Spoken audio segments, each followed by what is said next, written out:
Rishikesh Karnaprayag rail line के इस first break through इस बहुत ही मैं कहूं कि शानदार उपलब्धि के लिए जो यहाँ पर आज हम सब लोग आए हैं उस कार्यक्रम में यहाँ पर उपस्थित हमारे इस क्षेत्र के लोकप्रिय विधायक और उत्तराखंड सरकार के वरिष्ठ कैबिनेट मंत्री आदरणीय सुबोध उनियाल जी, अभी जिनको सुन रहे थे आप, इसी विधानसभा से लगी हुई विधानसभा के लोकप्रिय विधायक और उत्तराखंड सरकार के कैबिनेट मंत्री आदरणीय प्रेमचंद अग्रवाल जी, हमारे भारतीय जनता पार्टी के यहाँ के जिलाध्यक्ष भाई विनोद प्रसाद रतूड़ी जी, पौड़ी जिले के जिलाध्यक्ष भाई सफर सिंह रावत जी, हमारे इस पूरे के सीजीएम मिस्टर अजीत यादव जी, श्री रविकांत जी, सुमित जैन जी और अन्ना वलन जी, सुरेश कुमार जी, प्रभु कुमार जी, राकेश जी एवं यहाँ पर आए हुए सभी हमारे अतिथिगण, सभी आसपास की ग्राम सभाओं से आए हुए हमारे सभी जनप्रतिनिधिगण, सभी आए हुए बड़े बुजुर्ग जनता के सभी हमारे भाई बहन और इस पूरे प्रोजेक्ट को जिन्होंने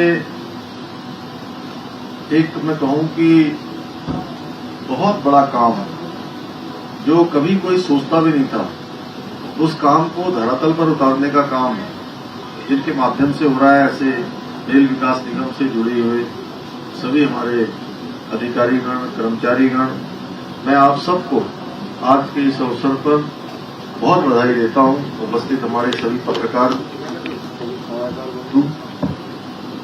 कि एक शानदार काम जो एक सपना था कभी लोगों के लिए कि पहाड़ में रेल जाएगी। मैं आज से 5-6 साल पहले की बात बताता हूं आपको कि यहां से जहां कर्णप्रयाग रेल जा रही है,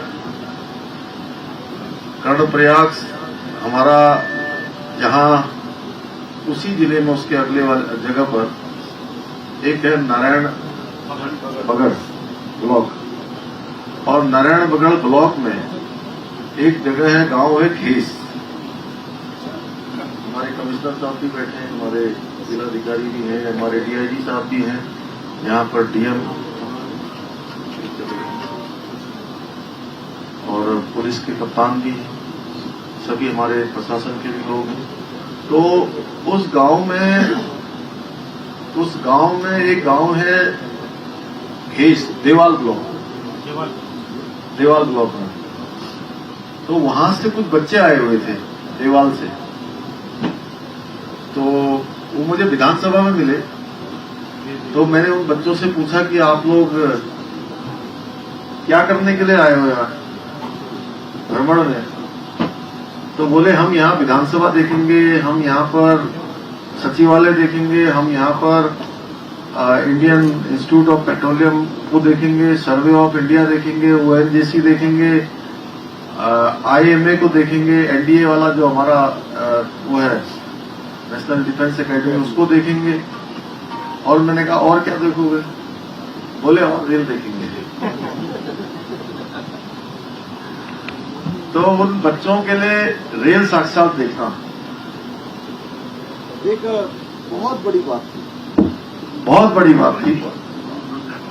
तो ऐसे बहुत सारे बच्चे हैं। मैंने ये तो एक गांव बताया आपको, हमारे उत्तराखंड के अंदर अभी बहुत सारे ऐसे गांव हैं जिन गांवों के बच्चों ने जिनकी पूरी जिंदगी बीत गई होगी, टेलीविजन के अलावा उन्होंने कभी साक्षात रूप से ट्रेन देखी नहीं होगी, रेल देखी नहीं होगी। तो ऐसे लोगों के लिए आश्चर्य। और मैं हमारे देश के प्रधानमंत्री मोदी जी का बहुत अभिनंदन करना चाहता हूं कि उनका हमारे उत्तराखंड की धरती से विशेष लगाव है।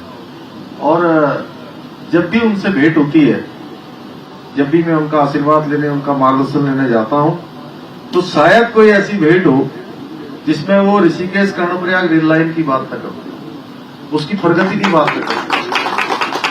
इसमें इस प्रोजेक्ट में बहुत सारे काम चलते रहते हैं, बहुत सारी फाइलें भी आती हैं, एनओसी के लिए आती हैं, कहीं पर माइनिंग के लिए आती हैं।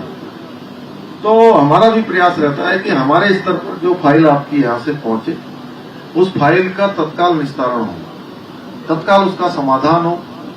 तो उसके लिए हम लोग लगातार काम करते हैं, क्योंकि हम सब का लक्ष्य केवल यही है कि ये माननीय प्रधानमंत्री जी की बहुत, मैं कहूँ कि महत्वाकांक्षी योजना है और वो चाहते हैं कि समय सीमा पर 2024 तक इसका काम जो है कंप्लीट हो, या कुछ ऐसा हो जाए कि कहीं न कहीं ट्रेन हमारी इस पर दौड़ने लगे।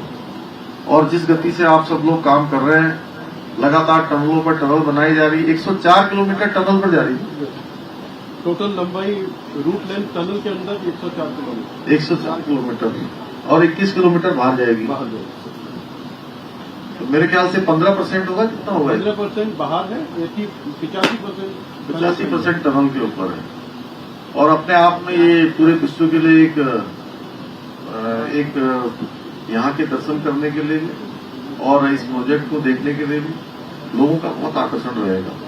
और इसके कारण से जहाँ हमारे यहाँ पर हम प्रत्येक वर्ष अतिवृष्टि है, भूस्खलन है, इन सब का सामना करते हैं। और टनल के अंदर से ट्रेन जाने से बहुत सारे समय में जब हमारी सड़कें बंद हो जाती हैं, तो उस समस्या से भी हमको जो है कहीं न कहीं उस समस्या से भी हमको उस परेशानी से भी हमको जो है मुक्ति मिलेगी। तो ये मैं प्रधानमंत्री जी का बहुत धन्यवाद करता हूँ कि उनके द्वारा एक तो ये महत्वाकांक्षी योजना हमारे यहाँ पर चालू करवाई गई है, ये योजना पूरी होगी। इसके साथ साथ टनकपुर बागेश्वर रेल लाइन के ब्रॉड गेज सर्वे के लिए भी हमको लगभग 28 करोड़ रुपए की धनराशि अभी स्वीकृत की गई है, वह भी बनेगी। रेल के क्षेत्र में अन्य काम भी, जैसे हमारा देवबंद से रुड़की की जो रेल लाइन है उसके चौड़ीकरण के लिए, उसको सीधा करने के लिए, उसको भी जो है स्वीकृति प्रदान हो गई है। इसके साथ साथ गंगोत्री जाने के लिए ऋषिकेश से उत्तरकाशी की रेल लाइन की सर्वे की स्वीकृति भी हमको मिली है।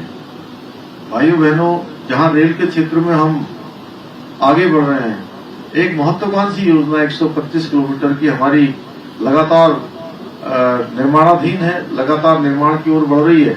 वहीं सड़कों के क्षेत्र में भी आज से कुछ साल पहले हम देखते थे कि ऋषिकेश से बद्रीनाथ जाना कितना कठिन काम होता था, पूरा का पूरा दिन लग जाता था। आज ऋषिकेश से लोग गाड़ी में बैठते हैं और 6 घंटे 7 घंटे में बद्रीनाथ पहुंच जाते हैं। इतना आसान, चाहे रेल मार्ग हो, चाहे आज हमारा सड़क मार्ग हो, चाहे हमारी हवाई सेवाएं हो। हवाई सेवाओं के क्षेत्र में भी हमने आज ही देहरादून से अल्मोड़ा के लिए उड़ान सेवा, हेली उड़ान सेवा आज प्रारंभ करी है। और हमारा प्रयास है कि हम उत्तराखंड के प्रत्येक सुदूरवर्ती क्षेत्र में ट्रेन सेवा से पहुंचे, और ट्रेन सेवा के साथ साथ हेली सेवा से पहुंचे, सड़क मार्ग से पहुंचे। उसको लेकर लगातार काम हो रहा है। 4 धाम सड़कों के क्षेत्र में जहां पिछले दिनों कुछ रुकावट आई थी, माननीय न्यायालय में कुछ मामले लंबित थे, हमारी सरकार ने सुप्रीम कोर्ट में इसकी जोरदार पैरवी करी और उस जोरदार पैरवी का परिणाम हुआ कि हमारे को सड़कें बनाने की अनुमति प्रदान हो गई है।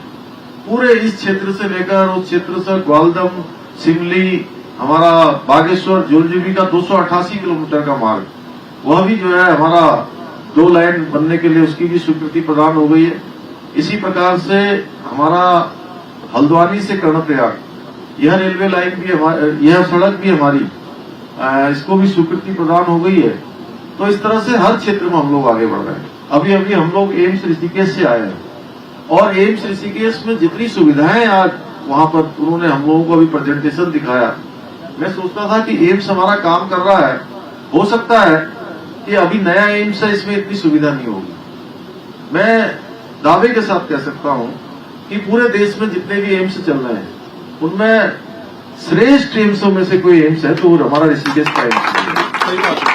और इतने सारे इसमें जो है नए नए फैकल्टियां, नए नए काम, इतने सारे अलग अलग प्रकार के अनुसंधान उसके अंदर हो रहे हैं।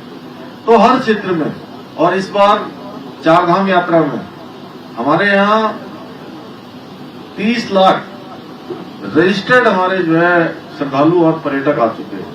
30 लाख। अभी चारधाम यात्रा पूरी सितंबर और अक्टूबर में और जोर शोर से चलने वाली है। सारे रिकॉर्ड टूट रहे हैं इस बार, सारे रिकॉर्ड ध्वस्त हो रहे हैं। और प्रधानमंत्री जी की कल्पना अनुसार उन्होंने बाबा केदार के प्रांगण से कहा कि आने वाला जो दशक है वो 21वीं सदी का एक तीसरा दशक ये उत्तराखंड का दशक होगा। और हम उस दिशा में बढ़ रहे हैं जहां 30 लाख तीर्थयात्री आए, 4 करोड़ से ज्यादा हमारे कांवड़ यात्री आए, सभी को यह सुविधा मिले, उसके लेकर हम लोग काम कर रहे हैं।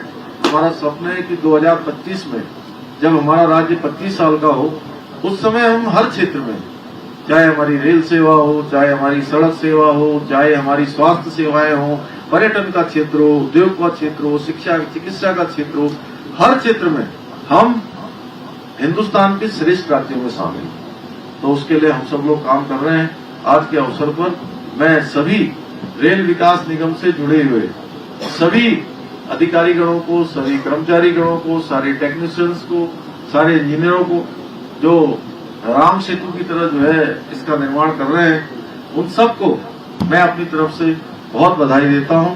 और इस ग्रामीण क्षेत्र के ऐसे लोग जिन्होंने राष्ट्र की संपदा को इसको खड़ा करने के लिए अपने साथ, अपने स्वयं के साथ इन्होंने समझौता किया है, अपनी परेशानियों को उन्होंने किनारे कर दिया और राष्ट्र की संपदा को आगे बढ़ाने का काम किया। और हमारे उत्तराखंड के अंदर हमेशा से ही हमारे उत्तराखंड के लोग हमेशा राष्ट्र के साथ, राष्ट्र की सीमाओं के साथ, राष्ट्र की रक्षा के साथ, जहां उत्तराखंड के अंदर सब लोग राम भक्त भी हैं और यादव जी राष्ट्र भक्त भी, कि आप ब्रज की भूमि से आते और है कृष्ण भक्त भी है। तो मैं सबको बहुत शुभकामनाएं देता हूं, बहुत बधाई देता हूं, बहुत बहुत धन्यवाद। जैसा कि माननीय मुख्यमंत्री जी ने